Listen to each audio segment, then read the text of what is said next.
Hello, everybody. Welcome one more week. Today, we're gonna speak about the last corner of the engagement triangle. This is fairness, not because it's the last one I'm gonna be speaking of. It's less important. However, I can assure you that probably is the most difficult to achieve. So, we're gonna dig into with some examples. What are the challenges and a real case scenario to help you be more fair in your project, in your business, in your company. This is Corporate Cat. My name is Borja Marin. Let's begin. So, what is the importance of fairness? Fairness is the safety net. Fairness is what will make your team feel safe in your company. Yeah, they will understand what are the consequences of their actions, or they will understand what are the rules and how these rules, how much they can bend to everybody. So this is why fairness is extremely important. This will create a sense of security that it will be very important for your engagement, for engagement of your teams in your project. The main challenge of fairness is subjectivity, because how are you fair?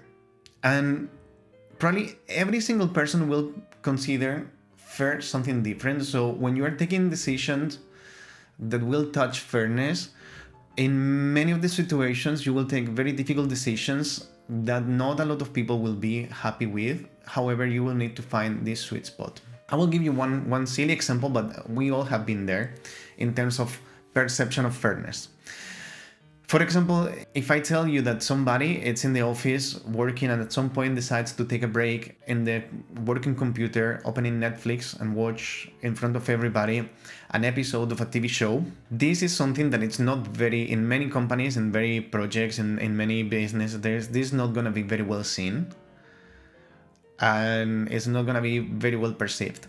However, when it comes to people that smoke, it's not weird that smokers will take 3 to 5 breaks during the working shift.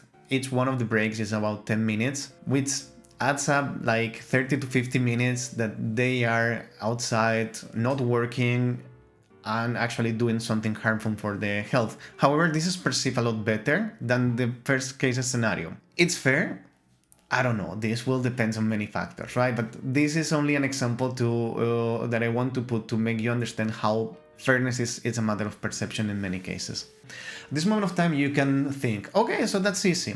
I will have a set of rules and I will enforce them very strictly. It's not that easy, because if you do that, you are subtracting something from your project. That is the flexibility. It's the possibility of life-work balance. And this is extremely important nowadays.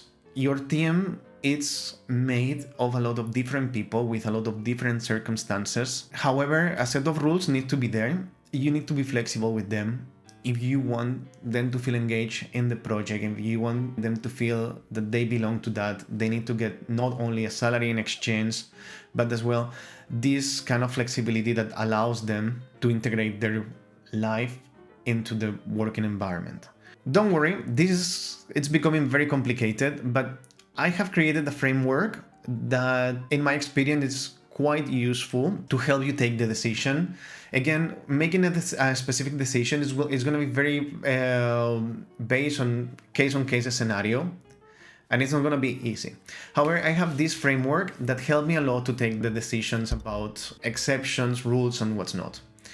What is the first thing that we need here? It's the general rules. We need to have a set of rules that are as much specific as possible and that covers as much as possible. That includes like the shifts, that includes what is the type of work that you're doing, hybrid, remote, how many times per week if it's hybrid, how long is the maximum of vacation days that one person can take in one go, what are the consequences of different cases scenarios if somebody doesn't do something at work, if somebody is disrespectful with somebody else. Every single thing that you can find out should be in a document and should be public. Everybody should have access to this. Now, we have the general rules. Let's go to the exceptions. I mentioned before, if we want to create this flexibility and give the people this opportunity of life-work balance, you will need to make exceptions to the rules. But how you make fair exceptions to the rules? I come with a process that takes like 3 things. that you need to take into consideration to make a fair exception. These three characteristics are justification, temporality, and operational feasibility. Let's dig into deep, and then I will give you a proper example. Justification. If somebody's asking for an exception to bend the rules somehow, it needs to have a justification, big or small. But there needs to be a reason why we're gonna bend this specific rule in this specific moment. There can be like a number of reasons, okay? Second, temporality. How long this exception is gonna take? It's a one-time thing. It's a permanent exception. It's gonna be like happening for months. It's gonna be happening for 3 weeks.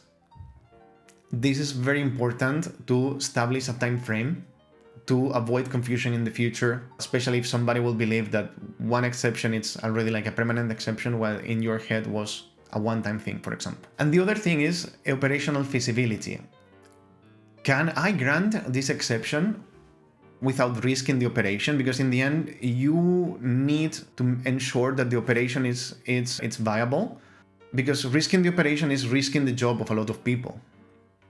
Can you do that with no risk or risks that are not very important in that moment of time? So these are the three things that you will need to put together and balance them out to understand if you can grant the exception or not. I will give you now a practical example, okay? Like a very simple, like not a life or death example in this case, based on a real case scenario. Imagine you're working, you're a frontline manager, a team leader, and one person of your team will come, say, I need to leave earlier on Thursdays, 1 hour earlier than my shift. First thing that you will ask is a justification. So why is that you want to do that? This person will answer to you, I just joined a football team and we have a championship and the matches are at 6, we finish at 5, I don't have time enough, so that's why I would like to finish my work shift at 4 instead of at 5. Second, that you will need to ask, okay, temporality.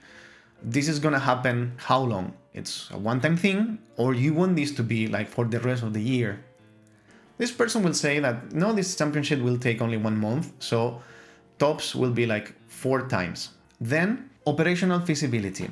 You will check your headcount, you see your volumes, you see that in this specific workflow you have headcount completed, there are not a lot of vacation days taken for this month, and the volume of work is quite variable. The work that this person can do in this specific hour can be squeezed throughout the day without any major risks. With all of that, I will consider to say yes to this exception. Why? Because even though the justification is not extremely big, it's to play football, however, it's an important part of life of your people. Risk is very low, and the temporality is short. So it can be granted. In this case, I will say yes. Again, this is something that will depend on your project. Let's imagine different scenarios with the same ingredients. Let's imagine that he will say that it's not temporal, that he will need this to be done for the whole year. Then that will change, because that will be extremely unfair for the rest of the team, that this person is working, let's say, while the rest is working 40 hours a week, he's working 39 hours a week every week, earning the same, right? So automatically it changes things a lot. But let's put for an example that the justification changes as well, and he's asking for a whole year of doing that because the partner of this person has cancer and he needs to go to chemo in this hour. The justification is a lot stronger in that case. And again, the decision will change. If operationally is feasible, probably you will be very inclined to give this because it's a real like distress case, and the company can help the person to go through this in a better way. As you can see with this very simple example, you need to juggle between these 3 characteristics to take the decision, and every single case will be a different decision. This is why fairness is complicated, but I hope that this framework will help you to achieve this. Nothing else from today. One more time, thank you for being here. If you like, please drop a like in LinkedIn or in YouTube, share with your friends, drop a comment if you have anything to say. Thank you for being here, and we will be coming next week with more. Bye.